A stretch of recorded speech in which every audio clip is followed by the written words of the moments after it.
New York, United States. It is not the highest-profile gig in the United States government, but the State Department's envoy on religious freedom has a powerful megaphone at his disposal for calling out the persecution of people overseas based on their faith.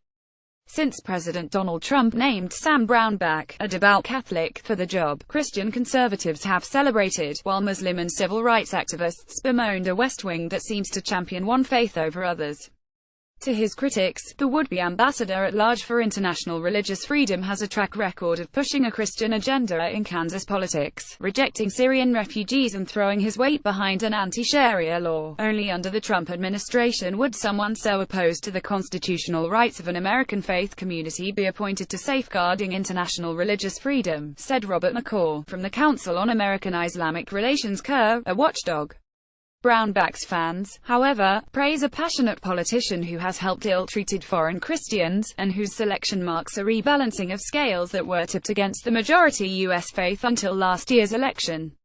Previous title bearers have had relatively low profiles, but Brownback's pedigree as governor of Kansas may yield a more potent religious envoy who can influence when Washington uses sanctions or troops to tackle interfaith chaos in Syria and elsewhere. The Senate must act on the nomination before Brownback can start his new position. Sharia bill critics point to Brownback's record as a Republican U.S. Senator and representative for Kansas. He has been governor of the wheat-growing, Midwestern state since 2011, was re-elected in 2014 and is not eligible to serve a third consecutive term. In 2012, he signed what had been dubbed the controversial Sharia bill, which was aimed at keeping state courts and agencies from using the Islamic legal code and other non-IS laws when making decisions.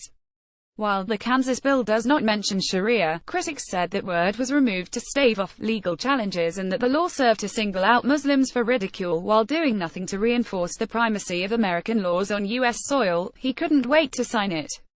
It vilifies Muslims, casting them as outsiders, Musa El-Bayoumi, head of CARE Kansas, told Middle East Eye.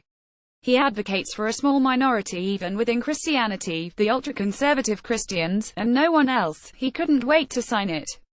It vilifies Muslims, casting them as outsiders. Musa El-Bayoumi, CARE Kansas. Last year, Brownback was one of more than 30 governors to buck former President Barack Obama's bid to resettle 10,000 people fleeing war-torn Syria, under pressure from European leaders who were inundated with refugees.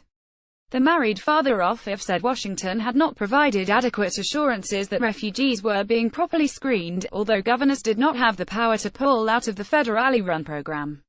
Christian conservative legislation hay also irked the American Civil Liberties Union (ACLU) for signing orders and bills that eroded the separation of church and state by favoring the right of Christians to discriminate against gays, said the group's Kansas-based executive director, Micah Kubik. In 2015, Brownback issued an executive order protecting the religious freedom of clergy and organizations that oppose same-sex marriage as Kansas began to comply with the landmark ruling by the U.S. Supreme Court legalizing gay marriage. Earlier this year, he addressed a rally in Kansas that defended the right of a Christian florist to withhold her services from a same-sex wedding. He has also altered state laws that added rules to the process for abortions.